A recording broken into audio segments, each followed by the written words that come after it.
Adults English course. Welcome to the fourth lesson. වැඩිහිටියන් සඳහා වන ඉංග්‍රීසි පාඨමාලාවේ හතරවෙනි කොටසට සාදරයෙන් පිළිගන්නවා. Today we are going to learn about one of the most important parts. That is the basic structure of a sentence. අද අපි ඉගෙන ගන්න යන්නේ වැදගත්ම කොටස් වලින් එකක්. ඒ තමයි the basic structure of a sentence. The basic structure of a sentence කියන්නේ basic කියන්නේ මූලික නැත්නම් ප්‍රධාන. Structure කියන්නේ ව්‍යුහය, ආකෘතිය, සැකිල්ල, සෑදී ඇති ආකාරය. The basic structure කියන්නේ සැකිල්ල, ව්‍යුහය, ආකෘතිය. The basic structure of a sentence වාක්‍යයක් සෑදී ඇති මූලික ආකාරය. වාක්‍යයක් සෑදී ඇති මූලික ආකාරය. After learning this lesson, all of you will be able to create your own sentences. ඔයාලා මේ පාඩම ඉගෙනගෙන ඉවරුනාට පස්සේ ඔයාලා හැමෝටම හැකියාව ලැබෙවි සිංහල වාක්‍යයක් ඉංග්‍රීසි වලට හරවන්න.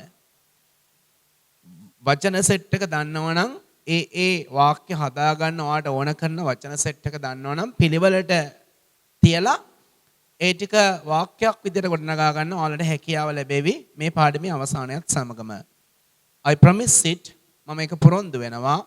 You have to pay your maximum attention from A to Z, from the beginning to the end. ඔයාලට මුල සිට අග දක්වාම ਸਰව සම්පූර්ණයෙන්ම අවධානය යොමු කරන්න වෙනවා. ඒ හැකියාව අවසානයේදී ලබා ගන්න ආසයි නම්. හරි. The basic structure of a sentence කියන්නේ වාක්‍යයක මූලික සැකිල්ල, ව්‍යුහය, ආකෘතිය. දැන් මම සරලම වාක්‍යයක් සිංහලෙන් කියන්නම් බලන්න ඒක ඉංග්‍රීසි වලට හරවන්න පුළුවන්ද කියලා. මම බත් කනවා. මම බත් කනවා. තත්පර ගාණක් දෙන්නම් පුළුවන් නම් ඔක ඉංග්‍රීසි වලට හරව ගන්නකො හිතෙන්ම. ඕනනම් කොලේ ලියා ගන්නකො. මම බත් කනවා. හරි. මම බත් කනවා කියන එක ඉංග්‍රීසි වලට හැරෙවුවාම මෙහෙම නේද එන්නේ. මම නම් අයි. කනවා මම බත් නම් rice. කනවා නම් eat. එතකොට මම බත් කනවා කියන එක ඉංග්‍රීසි වලට හැරෙවුවාම එන්නේ I rice eat. එහෙමද? මම බත් කනවා කියන වාක්‍ය මම කිව්වා ඉංග්‍රීසි වලට හරවන්න කියලා. එතකොට මම බත් කනවා කියන වාක්‍ය ඉංග්‍රීසි වලට ඇරෙව්වහම මම කියලා කියන්නේ I. මම සිංහල වාක්‍ය දෙවණියට කිව්වේ බත් කියන එක. බත් වලට කියන්නේ rice. කනවට කියන්නේ eat. එතකොට මම බත් කනවා කියලා ඉංග්‍රීසි වලින් කියන්නේ කොහොමද? I rice eat. ඕකද? ඔව්. ඉංග්‍රීසි බැරි නම්, සිද්ධාන්ත බැරි නම්, තියරි කොටස් බැරි නම්, ග්‍රැමර් කියන එක බැරි නම්, ව්‍යාකරණ බැරි නම් කොහොමත් ඔහොම තමයි වෙන්නේ. සිංහල වාක්‍ය හැම ඉංග්‍රීසි වලට හරවන්න යනවා. මම කියලා කියන්නේ I, බත් වලට කියන්නේ rice, කනවට කියන්නේ eat. මේක වැරදි. එහෙනම් මොකද්ද හරි? දැන් කියයි I rice eat නෙවෙයි I eat rice කියන එකයි හරි කියලා. ඒ කොහොම එහෙම වෙන්නේ? මම බත් කනවා කියන වාක්‍ය ඉංග්‍රීසි වලට හැරෙවුවාම මම බත් කනවා මම කියලා කියන්නේ I, බත් වලට කියන්නේ rice, කනවට කියන්නේ eat. නමුත් ඔයාලා හිතනවා මේක අහන් ඉන්න ඔයාලා දන්නවා අපි කියන්නේ ඔහොම නෙවෙයි. අපි කියන්නේ I rice eat කියලා නෙවෙයි I eat rice කියලා. එතකොට මේක තමයි හරි කියලා අපි දන්නේ. දැන් මම ඇහුවොත් I rice eat වරදින්නත් I eat rice හරියන්නත් හේතුව අතලොස්සක් කියයි. බහුතරයක් කියයි මෙන්න මේක. මම බත් කනවා කියන එක ඉංග්‍රීසි වලින් කියන්නේ I rice eat නෙවෙයි I eat rice. අපිට පොඩි කාලේ ඉඳන් කියලා දීලා තියෙන ක්‍රමය එහෙමයි.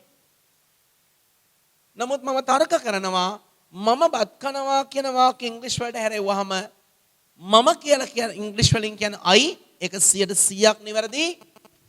දෙවණියට මම සිංහල වාක්‍ය කිව්වේ බත් කියන එක බත් වලට කියන්නේ rice, ඒක 100%ක් නිවැරදි. කනවට කියන්නේ eat නේ. එතකොට I rice eat මිසක් I eat rice නෙමෙයිනේ. තර්කානුකූලව නියම විදියට බැලුවොත් I rice eat හරියන්න ඕන. නමුත් අපිට හුරු කරලා තියෙන්නේ අපි හුරු වෙලා තියෙන්නේ අපි මෙහෙම දැක්කොත් මේක වැරදි කියලා අපි කියනවා නේ I rice eat හරි I eat rice ඇහුවාම කියනවා අපි අහලා තියෙන්නේ එහෙමයි මෙහෙම කිව්වොත් වැරදි මේකයි හරි කියලා ගිරව් ඉන්නෝනේ කතා කරන්න පුරුදු කරපු ගිරවට හැම දෙයක්ම කතා කරන්න බැහැනේ ගිරවගෙන් පෙත්ත බත් කෑවද කියලා ඇහුවාම කෑව කියලා කියන්න විතරයි පුරුදු කරලා තියෙන්නේ හැබැයි පෙත්ත කවදාවත් අපෙන් අහන්නේ පෙත්ත බත් කෑවද කියලා. ගොඩක් වෙලාවට අපි පෙත්තකින් අහනකම් ඉන්නවා පෙත්ත බත් කෑවද කියලා. සමහර ගිරවුන්ට ඕකත් හුරු කරලා තියෙනවා. ගිරවමකින් අහ ගන්නවා. නැත්නම් ගිරවක ළඟට එන උණ කෙනකින් අහනවා පෙත්ත බත් කෑවද? පෙත්ත බත් කෑවද කියලා ගිරව අහන අවස්ථාවල් තියෙනවා. හැබැයි ගිරව දන්නේ උපරිම වාක්‍ය දෙකයි කියන්නේ.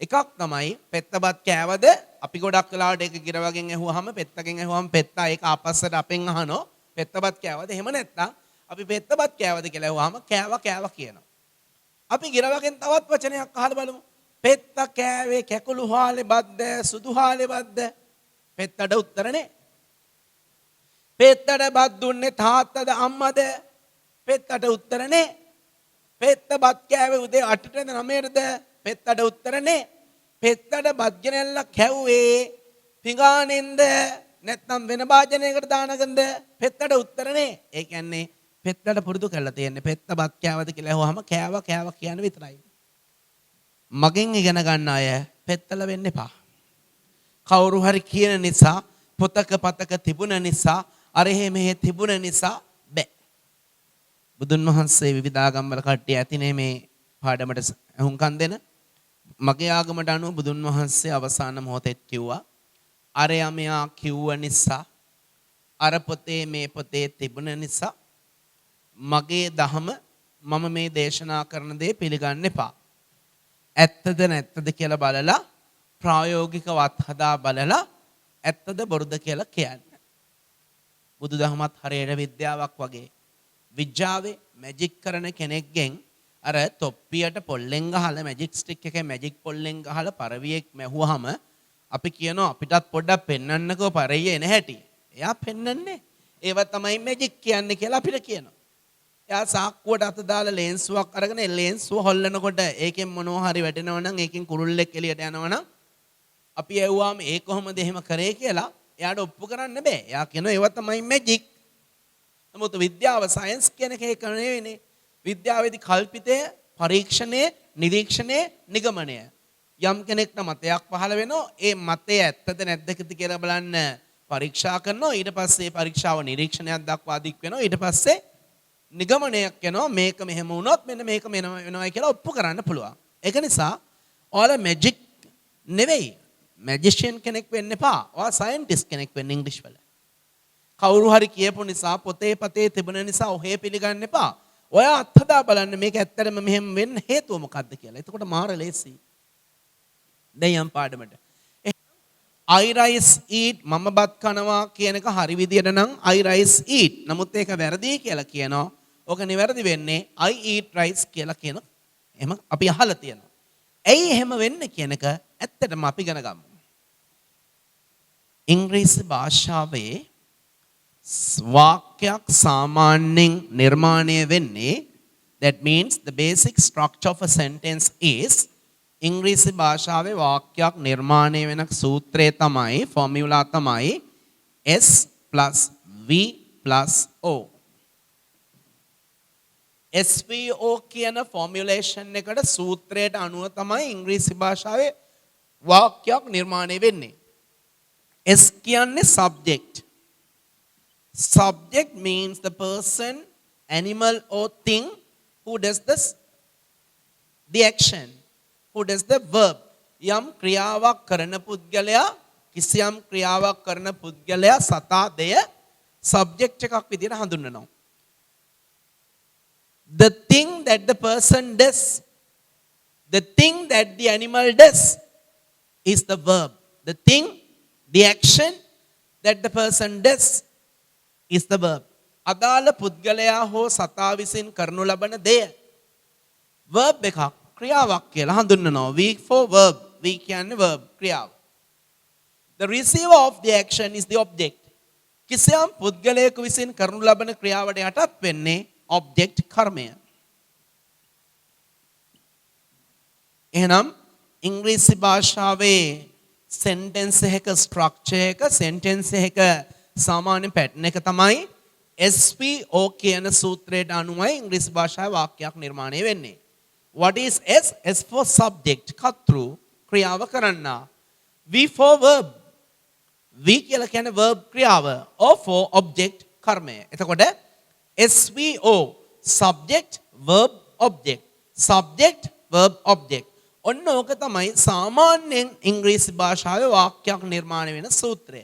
එතකොට මම but coming මම but coming මම නම් I but වලට කියන්නේ rice coming කියලා කියන්නේ eat. මේක වැරදි හේතුව අපි මේ සිංහල වාක්‍ය ඉංග්‍රීසි වලට හරවනකොට ඉංග්‍රීසි වලදී වාක්‍යයක් හැදෙනකොට මුලින්ම එන්නවනේ subject. Subject කියන්නේ the doer of the action. The doer of the action කියන්නේ යම් ක්‍රියාවක් කරන්න තමයි subject කර්තෘ කියලා කියන්නේ. එතකොට මම තමයි කර්තෘ subject එක. I ඒක හරි. සිංහල වලත් මුලින්ම ඉන්නේ කර්තෘ, ඉංග්‍රීසි වලත් මුලින්ම ඉන්නේ කර්තෘ. සිංහල වල දෙවණියට ඉන්නේ කර්මය. කර්මය කියන්නේ ක්‍රියාව ලබන්න. මම කන්නේ මොනවද? බත්. කන දේ බත්.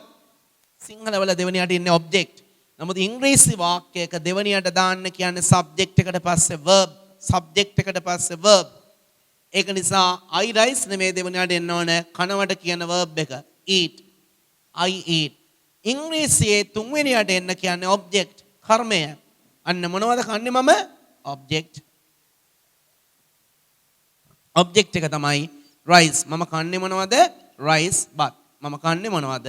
rice but. එහෙනම් සිංහල භාෂාවේ මුලින්ම කර්තෘ, දෙවණියට කර්මය, තුන්වෙනියට ක්‍රියාව. ඉංග්‍රීසි භාෂාවේ subject, verb, object. SVO මුලින්ම කර්තෘ, දෙවණියට ක්‍රියාව, තුන්වෙනියට කර්මය. මම දන්නේ හැටියට සිංහල භාෂාවේ වගේම තමයි ජපන් භාෂාවෙත් තියෙන්නේ. ජපනීස් වලදීත් මේ සිංහල වල වගේම මුලින්ම subject. ඊළඟට object. ඊළඟට verb. ඉංග්‍රීසි වල එහෙම බෑ. හරිනේ? ඉංග්‍රීසි වල මුලින්ම subject, ඊළඟට verb, ඊළඟට object. හරිනේ? SVO කියන සූත්‍රයට අනුව තමයි එහෙම නැත්නම් කර්තෘ ක්‍රියාව කර්මය, කර්තෘ ක්‍රියාව කර්මය, කර්තෘ ක්‍රියාව කර්මය, කර්තෘ ක්‍රියාව කර්මය කියන සූත්‍රයට අනුව තමයි කිසියම් වාක්‍යයක් නිර්මාණය වෙන්නේ. හරිනේ? කර්තෘ ක්‍රියාව කර්මය ඉංග්‍රීසි වලින් SVO SVO SVO මොකද SVO කියන්නේ subject verb object subject verb object subject verb object මම නැවත කරපු ටික මතක් කරනවා. When we want to translate a Sinhala sentence into English අපිට සිංහල වාක්‍යයක් ඉංග්‍රීසි වලට පරිවර්තනය කරන්න ඕන නම් we have to rethink. අපිට නැවත හිතන්න වෙනවා. We can't translate the original Sinhala sentence into English. Sinhala වාක්‍ය තියෙන එක ඒ විදියටම ඒ තියෙන සිංහල වාක්‍ය ඒ විදියටම ඉංග්‍රීසි වලට හරවන්න බෑ. දැන් මම චුට්ටකට ඉස්සෙල්ලා කිව්වා මම බත් කමි කියන එක I rice eat කියන්න බෑ හේතුව ඉංග්‍රීසි වල මුලින්ම යොදන්න කියන්නේ subject එක කර්තෘ. ඉංග්‍රීසියේ දෙවණියට යොදන්න කියලා තියෙන verb ක්‍රියාව. ඉංග්‍රීසියේ තුන්වෙනියට යොදන්න කියන්නේ object කර්මය. එතකොට subject කර්තෘ, verb ක්‍රියාව, object කර්මය. subject තමයි I, දෙවණියට ඉංග්‍රීසි වල එන්න ඕන we, ක්‍රියාව verb, තුන්වෙනියට ඉංග්‍රීසි වල එන්න ඕන object කර්මය. subject, verb, object. subject, verb, object. subject, verb, object. මම සරල සිංහල වාක්‍ය පහක් කියවන්නම්. කොලයක් පෑනක් ළඟට අරගෙන තියාගන්න ඕන පාඩමට ලෑස්ති වෙන්න කලින්. ලෑස්ති නැත්නම් දැන් කොලයක් පෑනක් ගන්න ඇත්තටම උවමනාවක් තියෙනවා නම් අඩුම ගානේ දැන්වත් මම ඉංග්‍රීසි ටික හදා ගන්න ඕන කියලා. එහෙනම් මෙන්න මම කියන සිංහල වාක්‍ය පළවෙනි එක ලියා ගන්න. first one. ඔවුන් සෙල්ලම් කරනවා. නැත්නම් එයාලා සෙල්ලම් කරනවා. එයාලා සෙල්ලම් කරනවා. ඔවුන් සෙල්ලම් කරනවා.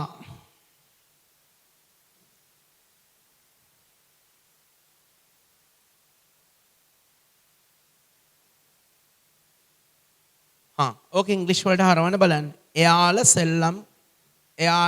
සෙල්ලම් කරනවා. එයාලා නම් ඔවුන් they සෙල්ලම් කරනවට කියන්නේ play. අන්න එයාලා සෙල්ලම් කරනවා කියලා කියන්නේ they play.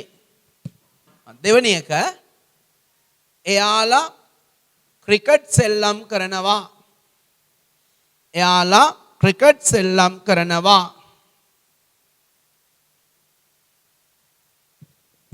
එයාලා නම් they සිංහල භාෂාවේ ක්‍රිකට් කියන එක දෙවෙනියට තිබුණාට ඉංග්‍රීසි වල එහෙම බෑ. ඉංග්‍රීසි වල දෙවෙනියට එන්න ඕන verb එක. play. මොනවද ක්‍රීඩා කරන්නේ ක්‍රිකට්? they play cricket. එයාලා ක්‍රිකට් ක්‍රීඩා කරනවා. එයාලා ක්‍රිකට් සෙල්ලම් කරනවා. they play cricket.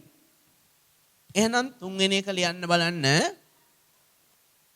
ඔහු උසයි. ඔහු උසයි. ඔහු උසයි. ඔහු උසයි. ඔය දරුවා වැඩිහිටියොත් ඇති. නමුත් මම පන්ති වල කතා කරන ස්වරූපයට තමයි කතා කරන්නේ මේ පන්තියත් ගොඩක් වෙලාවට. ඔහු උසයි. දැන් අපි අපේ මදර් ටං එක මව් භාෂාව සිංහලනේ. ඒක නිසා ගොඩාක් සිංහල වාක්‍යවලදී අපි ක්‍රියාපදේ හංගලයි කතා කරන්නේ. ක්‍රියාපදේ හංගල කතා කරනවා කියන්නේ දැන් ඔහු උස වෙනවා කියන එක තමයි අපි ඔහු උසයි කියලා කියන්නේ. sorry. ඔහු උස වෙයි කියන එක, ඔහු උස වෙනවා කියන එක අපි ඔහු උසයි කියනවා. මම පිරිමි ළමයෙක් වෙමි කියන එක මම කෙටි කරලා කියනවා ක්‍රියාව හංගල මම පිරිමි ළමයෙක්. ඇය හෙදියක් වෙනවා කියන එක මම කෙටි කරලා කියනවා ඇය හෙදියක්. verb එක හංගල කියන්නේ. නමුත් ඉංග්‍රීසි වල එහෙම verb එක හංග කියන්න බෑ. ලිවිය යුතු වාක්‍යයේ විදියටම ලියවෙන්න ඕන grammatically. එහෙනම් ඔහු උස වෙනවා. ඔහු උසයි. ඔහු උස වෙනවා. ඔහු නම් he. කෙනෙක්ගේ ස්වරූපය ප්‍රකාශ කරන්න අපිට නිකම්ම බෑ. be verbs උදව් කරගන්න වෙනවා. being verbs කියලා જાතියක් තියෙනවා. ඉදිරි පාඩමකදී කියලා දෙන්නම් දැනට. being verbs කියන්නේ am is are කියන present tense තුනයි. ඉස්සරහට තව ගොඩක් ඉගෙන ගන්න පුළුවන් being verbs. present tense තුනයි am is are past තියෙනවා was were කියලා. එතකොට කෙනෙක්ගේ උස මහත් කෙට්ටු බව ලස්සන බව අපිට ඇහැට පේන දේවල් ප්‍රකාශ කරන්න ඔයි being verbs කියනවා. be verbs කියනවා ඕන වෙනවා. එතකොට කෙනෙක්ගේ උස කියන එක අපිට ඇහැට පේන දෙයක්. හරිනේ? උස. එහෙනම් ඔහු නම් heට ගැලපෙන්නේ ඔහු උස වෙනවා කියන්නේ is. උස කියලා කියන්නේ tall. He is tall. number 4. ලියන්න එහෙනම්. ඇය මෙතන ඉන්නවා. ඇය මෙතන ඉන්නවා. ඇය මෙතන ඉන්නවා. ඇය මෙතන ඉන්නවා. ඇය මෙතන ඉන්නවා.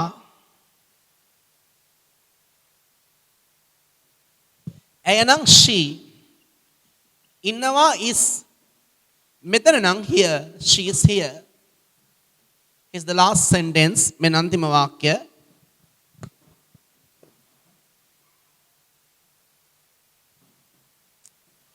ඔහු මගේ මිතුරෙක්.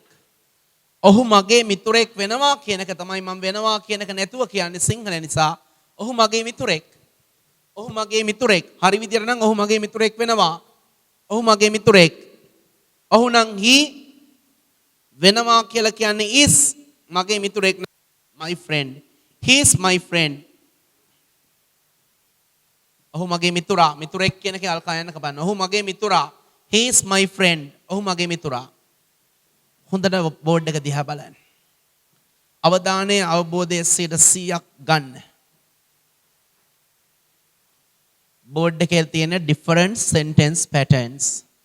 different sentence patterns කියන්නේ වෙනස් වාක්‍ය රටා. There are 5 different patterns on the board.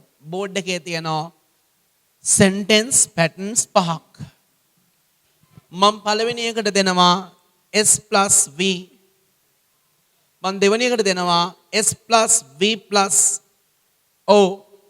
මම තුන්වෙනි එකට දෙනවා S plus V plus ADJO adjective.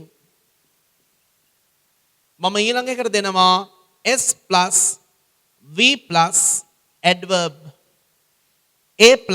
S plus V plus adverb. මම ඊළඟ එකට දෙනවා S plus V plus noun. S plus V plus plus කියන්නේ මේ එකතු කිරීමේ ලකුණ noun. English sentences have 5 basic patterns. English sentences have 5 basic patterns. ඉංග්‍රීසි වාක්‍යවල ප්‍රධාන ආකාරයන් patterns කියන ආකාරයන් පහක් තියෙනවා. මේ පහ හොඳට හුරු කරගත්තොත් ගොඩාක් සිංහල වාක්‍ය ඉංග්‍රීසි වලට හරවන්න හැකියාව ලැබෙයි. පළවෙනි pattern එක තමයි the first pattern is subject plus verb. S plus V subject plus verb කියන්නේ කර්තෘට එකතු කරනවා ක්‍රියාව. අවධානය තියාගන්න subject plus verb කියන්නේ කර්තෘට එකතු කරනවා ක්‍රියාව. But there's no object. නමුත් ඒකේ කර්මයක් නැහැ. subject එකයි verb එකයි විතරයි. කොච්චර අපි සිංහල වාක්‍ය subject එකයි verb එකයි විතරක් තියෙනවම කියනවද? මම යනවා I go. ඔහු එනවා he comes. he come කියන්නේ බැරි මොකද කියන එකත් අපි ලාවට ඉස්සරහට ඉගෙන ගන්නවා. මේ පාඩමේදී ගැඹුරු ලෙස නුදුරු අනාගතයේදී ඉගෙන ගන්නවා. ඇය උයනවා she cooks. අම්මා බනිනවා mother blames. තාත්තා දඬුවම් කරනවා father punishes. ගුරුවරයා උගන්වනවා the teacher teaches. රවි උදව් වෙනවා රවි helps. බල්ලා බුරනවා the dog barks. අයියා මට ආදරය කරනවා brother loves me. නැත්නම් elder brother loves me. නංගි වතුර දානවා the younger sister waters. ගුරුවරයා උගන්වනවා the teacher teaches. ළමයා ඉගෙන ගන්නවා the child learns. එහෙනම් මම ඔය කියපු හැම වාක්‍යයකම ඉන්නේ subject එකයි verb එකයි විතරයි. එහෙනම් ඉංග්‍රීසි වල වාක්‍යයක් නිර්මාණය වෙන වාක්‍යයක් හැදෙන ප්‍රධාන ආකාර පහක් තියෙනවා. පළවෙනි pattern එක first pattern එක තමයි subject plus verb. කර්තෘට ක්‍රියාව එකතු කරන වාක්‍ය ක්‍රමය. second one දෙවැනි එක subject plus verb plus object. අපි උදේ පාන්දර ඉගෙන ගත්තේ ඕක තමයි. subject plus verb plus object කියන්නේ මුලින්ම කර්තෘ ඊළඟට ක්‍රියාව ඊළඟට කර්මය. හරියට මේ වගේ එයාලා ක්‍රිකට් ක්‍රීඩා කරනවා එයාලා කියලා කියන්නේ they ඊළඟට verb එක play ඊළඟට object එක cricket. they play cricket. එහෙනම් second pattern of making or creating or writing a sentence is subject verb object. First pattern subject verb. Second pattern subject verb object. What is the third pattern? මොකද්ද මේ තුන්වෙනි ක්‍රමය? SV adjective subject verb adjective subject verb adjective. Adjectives කියන්නේ මොනවද? Adjectives are words used to describe nouns. නාම විශේෂණ කියලා කියන්නේ නාමපද විස්තර කරන්න යොදන පද. Adjectives are words used to describe nouns. නාම විශේෂණ කියලා කියන්නේ නාමපද විස්තර කරන්න යොදන පද. Tall උසයි. Tall boy උස පිරිමි ළමයා. boy කියන noun එක. boy කියන නාමය විස්තර කරන්න අපි දානවා tall කියන adjective එක. long river river කියන්නේ ගඟ. ගඟ කියන්නේ noun එකක් නාමපදයක්. long කියන එකෙන් river කියන එක describe කරනවා විස්තර කරනවා මොන වගේ එකක්ද දිග ගඟක්. long river දිග ගඟක්. wide road පළල් පාර. road කියන්නේ පාර. පාරේ තියෙන විශේෂත්වය මොකද්ද? wide පළල්. good child හොඳ ළමයා. good child child කියන්නේ ළමයා මොන ළමයාද? good child. එහෙනම් adjectives are words used to describe nouns. නාමපද විස්තර කරන්න යොදන්නේ නාම විශේෂණ. එහෙනම් තුන්වෙනි වාක්‍ය රටාව තමයි subject verb adjective. subject verb adjective. subject verb adjective. subject verb adjective. හරිද? එතකොට subject verb adjective කර්තෘ ක්‍රියා නාම විශේෂණ. සාමාන්‍යයෙන් adjectives කියන ඒවා නාම විශේෂණ කියන ඒවා යොදන්නේ am is are කියන be verbs නැත්නම් being verbs සමග. මම උසයි කියලා මම නම් මිටි මම උසයි කියලා කියන්නේ I told නෙවෙයි I am tall. tall කියන්නේ හරි විදියට නම් මම උස වෙනවානේ. ඒ වෙනවා කියනක ගන්න තමයි am දාන්නේ. අනිත් එක tall කියන adjective එකක් තියෙනවා ඒකයි am කියන be verb එක දැම්මේ. ඇය ලස්සනයි නම් she beautiful නෙවෙයි. she is beautiful. ඇය ලස්සන වෙනවා කියන එක තමයි she is beautiful කියන්නේ. එහෙනම් තුන්වෙනි pattern එක තමයි subject verb adjective. fourth pattern හතරවෙනි ක්‍රමය තමයි she is here ඇය මෙතන ඉන්නවා. subject verb adverb. adverb කියන්නේ ක්‍රියා විශේෂණ. ක්‍රියා විශේෂණයක් කියන්නේ adjective එකක් හෙවත් නාම විශේෂණයක් කිව්වේ noun එකක් describe කරන්න යොදන වචනයක්. නාමයක් විස්තර කරන්න යොදන පදයක් adjective නාම විශේෂණයක්. verb එකක් describe කරන්න ක්‍රියාවක් විස්තර කරන්න යොදන පදවලට කියන්නේ adverbs කියලා. verb එකක් describe කරන්න ක්‍රියාවක් විස්තර කරන්න යොදන පද adverb. she is here ඇය මෙතන ඉන්නවා. ඉන්නවා where කොහෙද? here මෙතන. සමහර කට්ටිය හිතාගෙන ඉන්නවා සාමාන්‍ය දැනුම තියන අය මෙතන ඇතිනේ. සමහර කට්ටිය හිතන් ඉන්නවා මේ adverbs කියන ඒවා ly වලින් ඉවර වෙන වචන විතරයි කියලා. quickly, slowly, beautifully, sweetly, cleverly එහෙම නෑ. adverbs කියන්න පුළුවන්. adverbs කියන්නේ ක්‍රියා විශේෂණයක් කියලා කියන්නේ සාමාන්‍යයෙන් නම් ක්‍රියාවක් විස්තර කරන පදයක්. සමහර ක්‍රියා විශේෂණ හෙවත් adverbs තියෙනවා. ඒ adverbs වලින් verb එකක් විස්තර කරනවට අමතරව adjective එකක් විස්තර කරනවා. ක්‍රියා විශේෂණ වලට හැකියාව තියෙනවා නාම විශේෂණ විස්තර කරන්නත්. ඔක්කොම එක කොටේ දාන්න බෑනේ. මම ලාවට කියලා දෙන්නම් ටච් එකෙන් ඉස්සරහට වෙන වෙනම පාඩම් ගේන්නම් ඒවට. adverb එකකින් පුළුවන් verb එකක් describe කරන්න. adverb එකකින් පුළුවන් adjective එකක් හෙවත් නාම විශේෂණයක් විස්තර කරන්න. adverb එකකින් පුළුවන් adverb එකක් විස්තර කරන්න. හරිනේ? දැනට adverb එකක් කියන්නේ ක්‍රියා විශේෂණයක් කියන්නේ verb එකක් ක්‍රියාවක් විස්තර කරන පදයක් කියලා හිතා ගන්න. හරිනේ? she is here. here කියන්නේ ly වලින් ඉවර නොවුනට here කියන්නේ there කියන්නේ ස්ථානය ගැන හඟවන ඕනම පදයක් adverb එකක්. ඊළඟට පස්වෙනි pattern එක තමයි subject verb noun. වාක්‍යයක් හදාගන්න පුළුවන් පස්වෙනි ස්වරූපය තමයි subject කර්තෘ verb ක්‍රියාව noun නාමය. මේ he is my friend. ඔහු මගේ මිතුරා. he subject is verb my friend කියන්නේ noun එකක්. මිතුරා මගේ මිතුරා කියන නාම පදයක්. එහෙනම් මම ආයිත් මුලට යනවා. basic structure of a sentence is සාමාන්‍යයෙන් වාක්‍යයක ආකෘතිය තමයි නිර්මාණය වෙන විදිය තමයි ව්‍යුහය තමයි subject verb object. මුලින්ම කර්තෘ ඊළඟට ක්‍රියාව ඊළඟට කර්මය.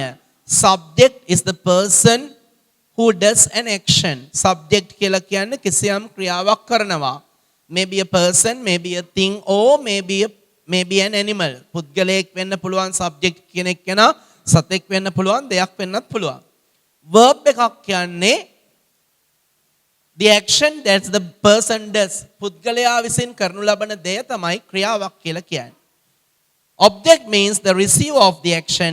කර්මය කියලා කියන්නේ ක්‍රියාව ලබන්නා. එතකොට the basic structure of a sentence is වාක්‍යයක් සාමාන්‍යයෙන් නිර්මාණය වෙන්නේ subject verb object හෙවත් කර්තෘ ක්‍රියා කර්ම කියන ක්‍රමයට අනුව. කර්තෘ ක්‍රියා කර්ම subject verb object. There are 5 basic patterns. There are 5 main patterns of sentences. වාක්‍ය ප්‍රධාන වර්ග පහක් තියෙනවා. subject verb කර්තෘ සහ ක්‍රියාව විතරක් තියෙන වාක්‍ය තියෙනවා. subject verb object කර්තෘ ක්‍රියා කර්ම ওই තුනම තියෙන වාක්‍ය තියෙනවා. subject verb adjective කර්තෘ ක්‍රියා නාම විශේෂණ කියන තුනම තියෙන වාක්‍ය තියෙනවා. subject verb adverb කර්තෘ ක්‍රියා විශේෂණ තියෙන වාක්‍ය තියෙනවා. subject verb noun කර්තෘ ක්‍රියාව සහ නාමය සහිත වාක්‍ය තියෙනවා. I'll give you 2 minutes to take to your mind what I have taught so far. මේ තාක් මම ඔයාලට උගන්වපු දේ හිතට ගන්න විනාඩි 2ක් දෙන්නම්. ඊට පස්සේ අපි ආයිත් මුලට ඇවිල්ලා සිංහල වාක්‍ය කීපයක් ඉංග්‍රීසි වලට හරවන්න අපිට පුළුවන්ද කියලා බලමු. සිංහල වාක්‍ය කීපයක් ඉංග්‍රීසි වලට හරවන්න අපිට පුළුවන්ද කියලා බලමු.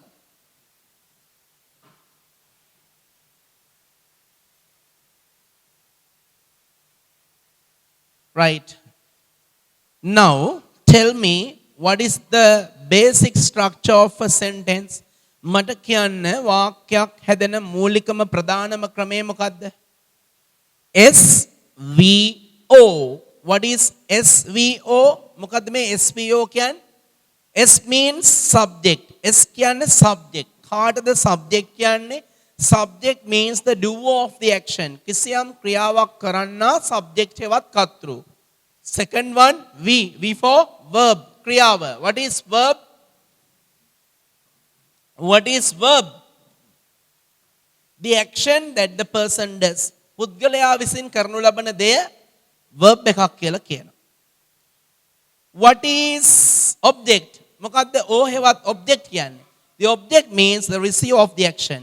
කර්තෘ විසින් කරනු ලබන ක්‍රියාවට යටත් වෙන්නේ object.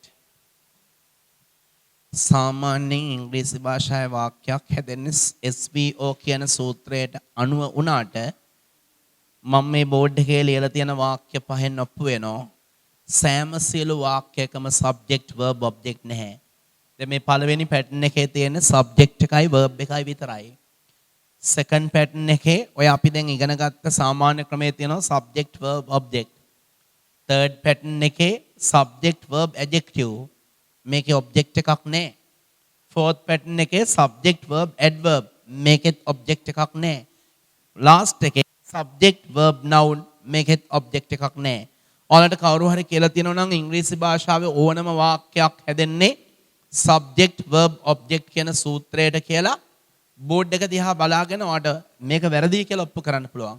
හැම වාක්‍යයක්ම subject verb object වලින් නිර්මාණය වෙන්නේ නැහැ.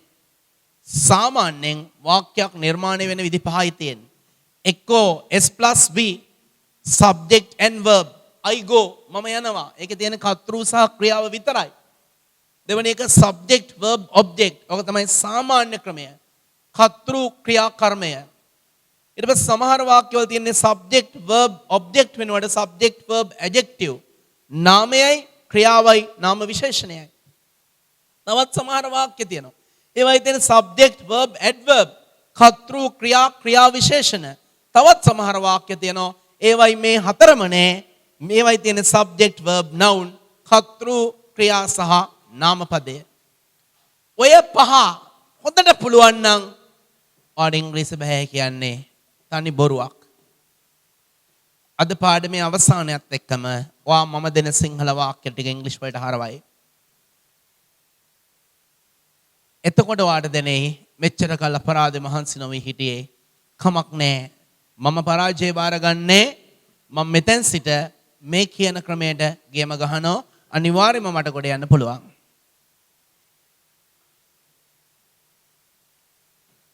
Right, I'm going to ask you මම ඔයාලගෙන් අහන්නයි යන්නේ. What is the basic structure of a sentence? වාක්‍යයක මූලික ප්‍රධාන ආකෘතිය මොකක්ද? Subject, verb, object. කර්තෘ ක්‍රියා කර්මය. ඒකත් එක්කම අපි ඉගෙන ගත්ත නේද? There are 5 basic patterns of sentences.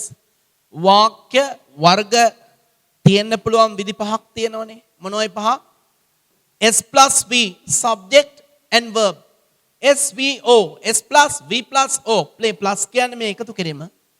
Subject verb object. S+V+ adjective. Subject කර්තෘ verb ක්‍රියාව adjective නාම විශේෂණය. S+V+ adverb කර්තෘ ක්‍රියා විශේෂණ. S+V+ noun subject verb noun. මම ওই කොනේ වාක්‍ය ටික කොනේ කොටස් ටික දැම්ම මකන්නේ. චුට්ටක් ඔයාලට ඉගෙන ගන්න, හිතට ගන්න, ආරම්භය අවසානයේ දක්වාම හිතට ගන්න ඕන නිසා ආයෙ ටික චුට්ටක් තියෙනවා. දැන් මට කියන්න මෙන්න මේවා ඉංග්‍රීසි වලින්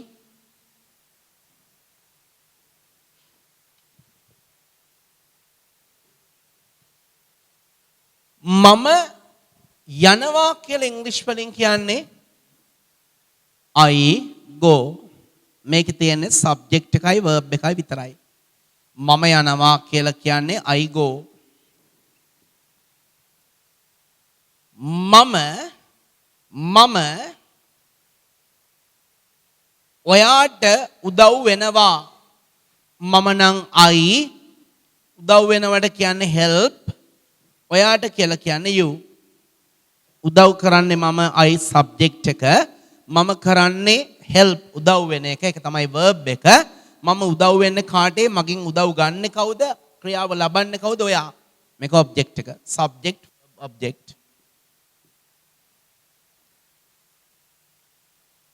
මේ මල් ලස්සනයි. නැත්නම් මල් ලස්සනයි කියලා කියමුකෝ. මල් ලස්සනයි. මල් the flowers. අපි හොඳටම දන්න දෙයක් ගැන කියනකොට ද දාලා කියන්න පුරුදු වෙන්න. The flowers මල් ලස්සන වෙනවා. මං කියවනේ සිංහල භාෂාවේ ක්‍රියාපදේ හංගලයි කියලා කියන්නේ. මල් ලස්සන වෙනවා. වෙනවා කියලා කියන්නේ the flowers are. ලස්සන කියලා කියන්නේ beautiful. The flowers are beautiful. The flowers are beautiful. මෙන්න subject, මෙන්න verb, මේ object නෙවෙයි adjective එකක්. Number 4. ඔහු ඉක්මනට එනවා. ඔහු නම් he. එනවා කියන්නේ come නෙවෙයි comes.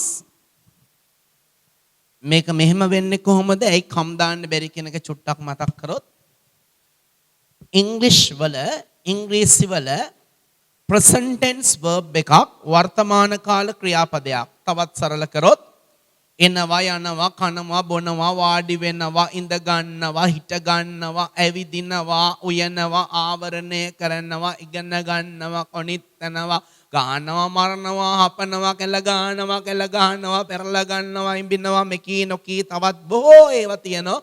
කිකී ඇප් එකේ නෙවෙයි මේ පාඩමේ.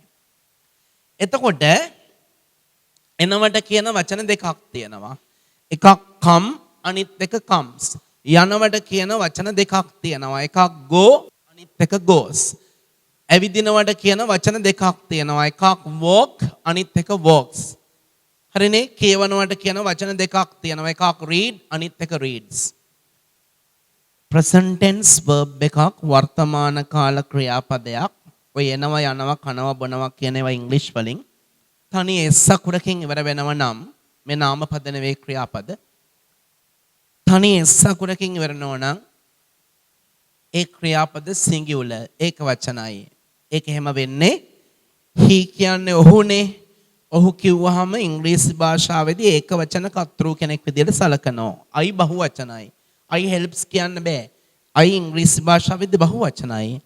නමුත් he ඉංග්‍රීසි වලදී ඒක වචනයි. ඒක නිසා he come කියන්න බෑ. come කියන ක්‍රියාව බහු වචනයි. plural verb එකක් විදියට සලකන්නේ. ඒක එක වචන කරන්න අකට s දානෝ බොහොම ළඟදී පාඩමකින් අපි මේක මෙහෙම වෙන්නේ කොහොමද කියලා ඉගෙන ගන්නවා. එහෙනම් he comes ඉක්මනට quickly. how does he come? ඔහු එන්නේ කොහොමද? quickly ඉක්මනින්. he කියන්නේ subject, comes කියන්නේ එනවා, එන විදිය, එන ආකාරය, ක්‍රියාව විස්තර කරා quickly. එහෙනම් ක්‍රියාවක් විස්තර කරන්න යොදන පදේ adverb. subject verb adverb. ඊළඟ ඇය හෙදියක්. ඇය හෙදියක් කියන එක සරල විදියට නියම විදියට කිව්වොත් ඇය හෙදියක් වෙනවා. ක්‍රියාපදේ තමයි වෙනවා. ඇය නම් she වෙනවා කියන්නේ is හෙදියක් කියන එක a nurse. she is a nurse. ඇය වෙනවා හෙදියක්. she is a nurse. she subject is verb a nurse noun. දැන් එහෙනම් බෝඩ් එකේ ලිව්ව වාක්‍ය පහ පස් විදියක් නේද? ෆස්ට් එකේ තියෙන සබ්ජෙක්ට් එකයි verb එකයි විතරයි. සෙකන්ඩ් එකේ තියෙනවා සබ්ජෙක්ට් verb object. තර්ඩ් එකේ තියෙනවා සබ්ජෙක්ට් verb adjective. fourth එකේ තියෙනවා subject verb adverb. last එකේ තියෙනවා subject verb noun. right. 5 more sentences. තවත් වාක්‍ය පහකට යන්න වෙලාව. ඒ වාක්‍ය පහට එනකොට දැන් තිබුණට වඩා දැනුමක් අරගෙනයි එතෙන්ට එන්න ඕන. නැත්නම් ඇති වැඩක් නෑ මේ කරන එකේ. හරිනේ? මෙන්න එහෙනම් ඊළඟ එක. අපි past tense වගේ වත් චුට්ටක් අතරමඟදී ඉගෙන ගමු. දෙම නෙවෙයි තා පොඩකින්. කොහොමද කියන්නේ අම්මා උයනවා? අම්මා නම් මද. අම්මා නම් මද. අම්මා උයනවා. අම්මා නම් මද. උයනවා කියන්නේ cookද cooksද? හිතන්න. දැන් චුට්ටකට ඉස්සෙල්ලා මම යමක් කියලා දුන්නා. ඉංග්‍රීසි භාෂාවේ singular verb එකක්. ක්‍රියාවක් ඒක වචන නම් අම්මා තාත්තා අයියා අක්කා නංගි මල්ලි singular ඒක වචනයිනේ.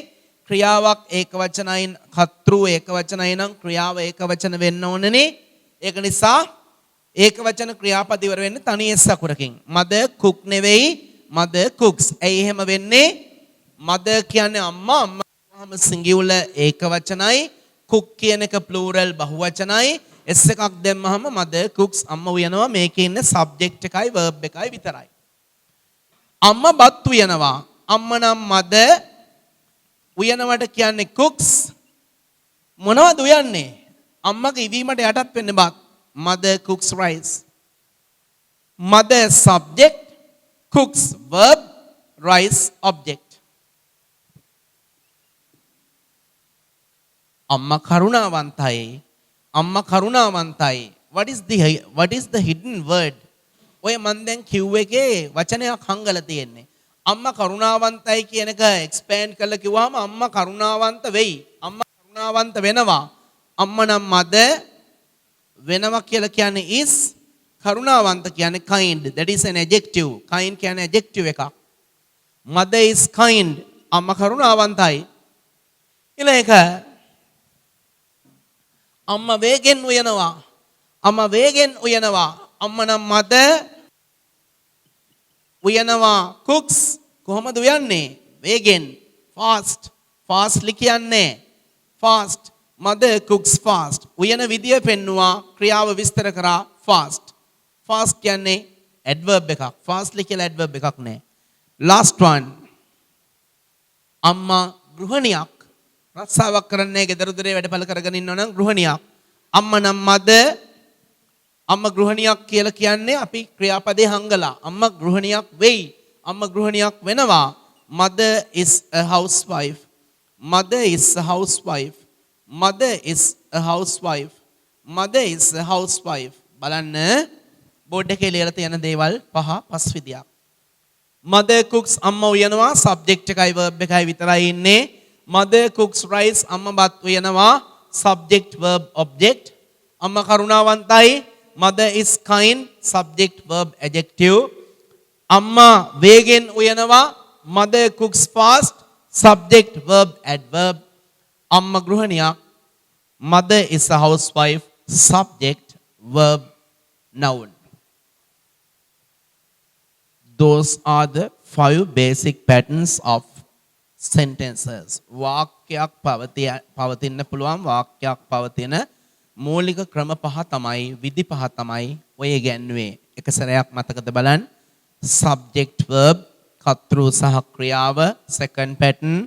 subject verb object කර්තෘ ක්‍රියා කර්ම third pattern.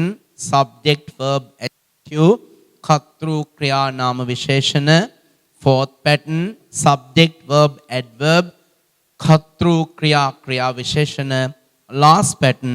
subject verb noun කර්තෘ ක්‍රියා නාම පදය. understood? more sentences. තවත් වාක්‍ය කීපයකට යන්.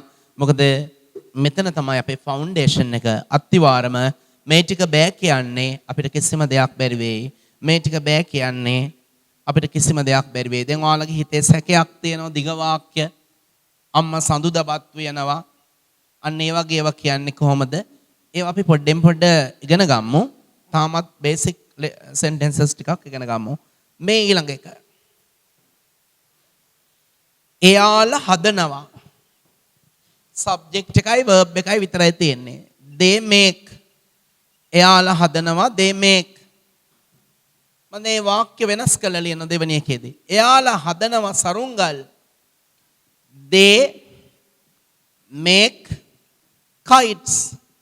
එයාලා හදනවා සරුංගල්. They make kites. සරුංගල් ලස්සනයි. සරුංගල් ලස්සනයි.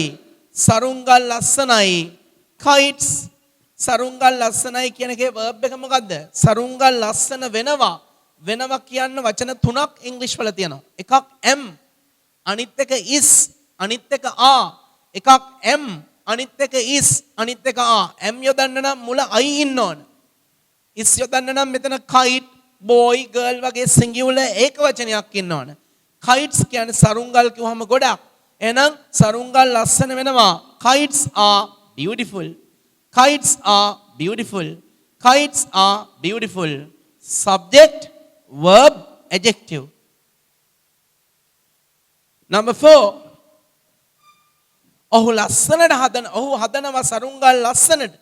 ඔහු හදනවා සරුංගල් ලස්සනට. ඔහු නම් he හදනවා කියන්නේ makes. sorry. එයාලා හදනවා සරුංගල් ලස්සනට. They make kites. කොහොමද හදන්නේ? How do they make kites? කොහොමද උන් සරුංගල් හදන්නේ? Beautifully.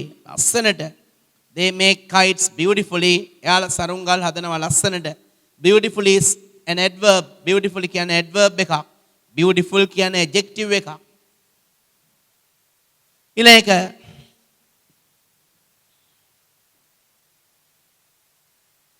එයාලට තියෙනවා සරුංගල්. එයාලට නම් they තියෙනවා කියන්නේ have සරුංගල් kites. They have kites. එයාලට තියෙනවා සරුංගල් they have kites. Subject, verb, kites කියන්නේ noun. මම හිතනවා දැන් ප්‍රමාණවත් ඇතේ කියලා ඔයාලට දීපු වාක්‍ය ටික. What is the basic pattern? What is the basic structure of making a sentence? What is the basic structure of a sentence? මොකද්ද වාක්‍යයක ආකෘතිය, මූලික ආකෘතිය? Subject, verb, object. Again, subject, verb, object. After that, I taught you there are 5 basic patterns of sentences. වාක්‍යයක් patterns නැත්නම් විදි ආකාර පහකින් තියෙන්න පුළුවන්. First one, S plus V, subject and verb. Second one, SVO, subject, verb, object. Third one, subject, verb, adjective. කර්තෘ ක්‍රියා නාම විශේෂණ. Fourth one, subject, verb, adverb. කර්තෘ ක්‍රියා ක්‍රියා විශේෂණ. Last one, subject, verb, noun. කර්තෘ ක්‍රියා නාම පදය.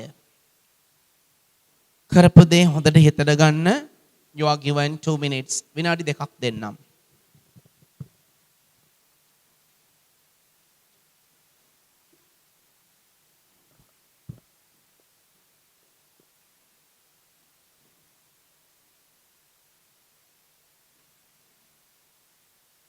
වැඩියෙන්ම ඉංග්‍රීසි භාෂාව යොදන්නේ SVO කියන ක්‍රමයට හැදුණු වාක්‍ය subject verb object.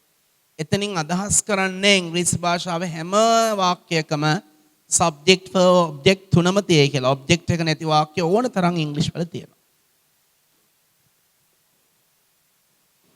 Tamanට පුළුවන් හැම වෙලාවෙම බස් එකේ යනකොට වෙන්න පුළුවන්. බස් හෝල්ට් එකේ බොරුවට බස් හෝල්ට් එකේ ඉන්න මිනිස්සුන්ගේ මූණේ තියෙන කුරුලෑ ගණන් කර කර ඉන්නේ නැතුව, පාරේ යන වාහන ගණන් කර කර ඉන්නේ නැතුව තමන්ට පුළුවන් ඒ ඉන්න වෙලාවෙ හිටගෙන හරි වාඩි වෙලා හරි ඇල වෙලා හරි හේත් වෙලා හරි කොලයක් අරගෙන සිංහල වාක්‍යයක් ඉංග්‍රීසි වලට හරවන්න. වටපිටාවේ දකින්න දේවල් සිංහලෙන් ලියලා ඒක ඉංග්‍රීසි වලට හරවන්න. පන්තියකට සහභාගී වෙන්න ඕනේ නැහැ. සෑම සියලු දෙයක්ම ඉගෙන ගන්න. ඉගෙන ගන්න දේ ප්‍රැක්ටිකලි ප්‍රායෝගිකව අත්හදා බලන්න කරන්න ඕන දේ ඔච්චරයි. බස් එකේ වාඩි වෙලා යන ගමන් අනන්තය දිහා බලාගෙන යන්න එපා. පරතරක් නොපෙනෙන දිහා බලාගෙන ඔහේ කල්පනා කරන්න එපා. වටපිටාවේ ඉන්න මිනිස්සුන්ගේ දිහා බල බල ඉන්න එපා. තමන් කොලයක් අරගෙන සිංහල වාක්‍යයක් ලියලා ඒක ඉංග්‍රීසි වලට හරවන්න උත්සාහ කරන්න. තැනක් අදාළ නැහැ ඉංග්‍රීසි ඉගෙන ගන්න. තමන් ඉන්න තැන අදාළම නැහැ. තමන්ට අවශ්‍යතාවයක් තියෙනවා. සමහරට අනිත් අය වාට හිතෙන්න පුළුවන් මට පිස්සු වෙයි කියලා හිතයි. මොංගල් චරිතයක් කියලා හිතයි. ඔයා මොංගල් චරිතයක් කියලා හිතුවත් ඔයා පිස්සුවේ කියලා හිතුවත් ඒ හිතන මිනිස්සු තමයි ඒ චරිත වෙන්නේ. ඔයාට එහෙම නෑ. ඔයා ඒක හොඳක් කර්ම දන්නවා. ඔයාගේ අනාගතේ පිටස්තරායට තීරණය කරන්න දෙන්න එපා. ඔයාගේ වර්තමානයේ අනාගතේ අතීතය අපිට වෙනස් කරන්න බෑ. අපහු යන්න බැරි නිසා. ඒ වැරදිච්ච අඩුපාඩු හදාගන්නයි මෙහෙම දෙයකට හරි ඔයා සම්බන්ධ වෙලා ඉන්නේ. ඒක නිසා ඉදිරිය ගැන හිතලා වැඩ කරන්න. තමන් විවාහක කෙනෙක් නම් තමන් ඉංග්‍රීසි බැරි නම් දරුවන් අතර ලැජ්ජාවටපත් වෙලා ඉන්නෝ නම් මින්හාට ඒ දේ වෙන්නේ දෙන්න එපා. දරුවන් එක්ක ඉගෙන ගන්න අර සිරස ලක්ෂපති වගේ. දරුවොත් එක්ක අපිත් එක්ක සම්බන්ධ වෙන්න. පොඩි දෙයින් වුණත් කොච්චර ලොකු දේවල් ඉගෙන ගන්නවද? අරගත වෙන්න පැයක කාලයකදී පැය භාගයකදී විනාඩි 10කදී කොච්චර දේවල් ඉගෙන ගන්න තියද අපිට නොදන්න දේවල්. ඒ වගේ තමයි ඉංග්‍රීසිත්. සිංහල වෙලත් අපේ භාෂාව ඉගෙන ගන්න බැරි දේවල් කොච්චර තියෙයි. එහෙනම් ඉංග්‍රීසි වල ඉගෙන ගන්න යනකොට ලැජ්ජාව බය කියන එක තියෙන්න පුළුවන්. එහෙම වෙන්න පුළුවන්. මොකද අපි නුහුරු භාෂාවක් නොදන්නා භාෂාවක් ඉගෙන ගන්න යන්නේ. ඒකට ලැජ්ජාව බය තියෙන්න පුළුවන්. එහෙම උනායි කියලා භාෂාව ඉගෙනීමත් අරින්න එපා. සිංහල වල අපි දෙයක් බැරි වුණායි කියලා ලැජ්ජාවට බයටපත් වෙන්නේ නැහනේ. කොහොම හරි අපි ඒක ඉගෙන ගන්න උත්සාහ කරනවනේ. ඉතින් නුහුරු භාෂාවක් ඉංග්‍රීසි ඉගෙන ගන්නකොට එහෙම ලැජ්ජාවේ කියලා බයේ කියලා ඉන්න එපා. අනිත් එක ඔයා පිස්සෙක් කියලා මොංගල් චරිතයක් කියලා ඒගොල්ලෝ සැලකුවට එයාලා වාට උගන්නන්නේ නැහනේ. ඔයාගේ වර්තමානයේ ඔයාගේ අනාගතය ඇති වාට. So you have to work hard to ensure the success. ජයග්‍රහණය සහවුරු කරගන්න නම් සාර්ථකත්වයේ කියන එක ළඟා කරගන්න ආසයි නම් ඉක්මනට කියන දේ කරන්න. තැනක් නොතැනක් අදාළ නැහැ. හරි. අපි වාක්‍ය ටිකක් ඉංග්‍රීසි වලට හරවමු. ඔන්න පටන් ගන්නවා. ගුරුවරයා උගන්වනවා. මම කියවන්නේ හොඳටම දන්න දේවල් සමග ද දාන්න කියලා. නමුත් ද දානවට ද රවි කියන්න බෑ. ද නිමල් කියන්න බෑ. එහෙම බෑ. මොකද නිමල් රවි සුනිල් නාමලී රේණුකාව proper nouns විශේෂ නාම පුද්ගලයන්ට දීලා තියෙන විශේෂ නාම ඒවත් එක්ක ද දාන්න බෑ. නිකම්ම common nouns තියෙනවනේ the boy, the girl, the teacher ඒවත් සමග ද දාලා කියන්න පුළුවන්. ගුරුවරයා උගන්වනවා. The teacher teaches. The teacher teaches. Hey, the teacher teach කියන්න බැරි. The teacher කියන්නේ ගුරුවරයා කිව්වම singular ඒක වචනයි. Teach කියන එක plural බහු වචනයි. Teach singular, teacher singular ඒක වචනයි. Teach බහු වචනයි. ඉංග්‍රීසි භාෂාවේ නීතියක් තියෙනවා. CH වලින් ඉවර වෙන ක්‍රියාපද ඒක වචන කරන්න අගට ES දාන්න කියලා. ඉදිරියේදී ඒක කියලා දෙන්නම් මම. The teacher teaches. අපි දෙවෙනි වාක්‍යයට යමු. ගුරුවරයා උගන්වනවා ඉංග්‍රීසි. The teacher teaches English. The teacher teaches English. Subject, verb, object. Third one, ගුරුවරයා දක්ෂයි. ගුරුවරයා දක්ෂ වෙනවා. ඒක තමයි අපි කෙටි කළා ක්‍රියාව හංගල ගුරුවරයා දක්ෂයි කියන්නේ. ගුරුවරයා දක්ෂ වෙනවා. The teacher is clever. The teacher is clever. ගුරුවරයා දක්ෂයි. Subject, verb, adjective. Number 4. ගුරුවරයා උගන්වනවා හොඳින්.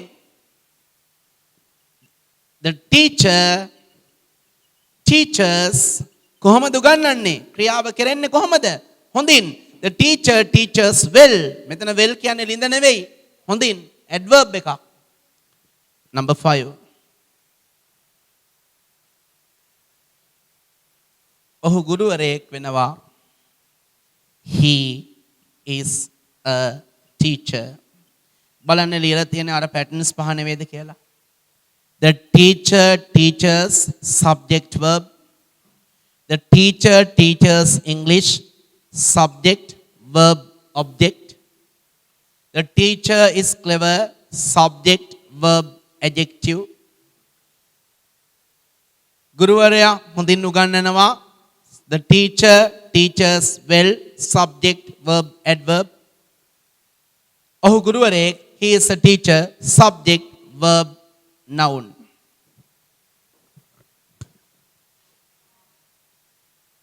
I'll give you one more example. That means not one, actually 5. 5 examples. තව උදාහරණ පහක් මේ පැටර්න් එකටම ලියාගෙන යන්න. ඊට පස්සේ තමන්ම ලියලා කියලා හුරු වෙන්න. මෙන්න එහෙනම් ඊළඟ වාක්‍ය පහ. ළමයි ඉගෙන ගන්නවා. ළමයි ඉගෙන ගන්නවා. අපි පොඩ්ඩෙන් පොඩ්ඩක් එකපාරට ලොකු වේවට යන්න බෑ. step by step like a sprint the beginning of all things are small. හරියට දිය උල්පතක් වගේ හැම දෙයකම ආරම්භය පොඩි. විශාල ගංගාවක් අවසානයේ මහ මුහුද. ඊට පස්සේ විශාල දිය ඇල්ලක් සුන්දර දිය ඇල්ලක ආරම්භය කුඩා දිය උල්පතක් බව අමතක කරන්න එපා. ඒක තමයි කියන්නේ like a spring the beginning of all things are small. හරියට දිය උල්පතක් වගේ ඕනම දෙයක ආරම්භය පොඩි. මේ ඔයාලට උගන්වන ගුරුවරයාත් එහෙමයි ළමයි දෙන්නෙක්ගෙන් පුංචියට ආරම්භ කරපු දෙයක් තමයි මේ පැතිරිගෙන ගිහිල්ලා තියෙන්නේ. ළමයි ඉගෙන ගන්නවා. The children learn. ළමයි ඉගෙන ගන්නවා. The children learn. ළමයි ඉගෙන ගන්නවා ඉංග්‍රීසි. The children learn English. The children learn English. ළමයි ඉගෙන ගන්නවා ඉංග්‍රීසි. The children learn English. ළමයි දක්ෂයි. ළමයි හොඳයි කියලා දාමුකෝ.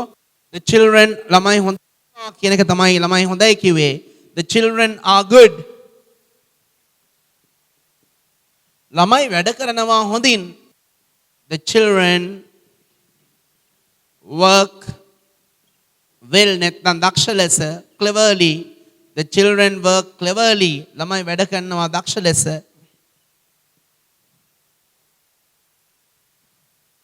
ළමයි මගේ යාළුවෝ. The children are my friends. The children are my friends. The children are my friends. ළමයි මගේ යාළුවෝ. The children are my friends. බලන්න බෝඩ් එකේ තියෙන පැටර්න් පහට අනුව නෙමෙයිද කියලා හැදිලා තියෙන්නේ. First one subject verb. කර්තෘ ක්‍රියාව විතරයි ඉන්නේ. Second one subject verb object. කර්තෘ ක්‍රියා කර්ම. Third one subject verb adjective. කර්තෘ ක්‍රියාව සහ නාම විශේෂණය. Fourth one subject verb කර්තෘ ක්‍රියා සහ ක්‍රියා විශේෂණ. Last one subject verb noun. කර්තෘ ක්‍රියා සහ නාමපද. තවත් වාක්‍ය 100ක්වත් අදම මේ මොහොතම මේ විදිහට ලියලා හුරු කරගන්න. එතකොට අපි ඊළඟ දවසේ ඊළඟ පාඩමෙන් හමු වෙනකොට වෙනදා හමු වුණාට වඩා වෙනස් චරිත මට හමු වේවි. Hope you will do your best to learn English well. ඔබට හැකි උපරිමය කරයි කියලා බලාපොරොත්තු වෙනවා. හොඳින් ඉංග්‍රීසි ඉගෙන ගන්න. Stay safely.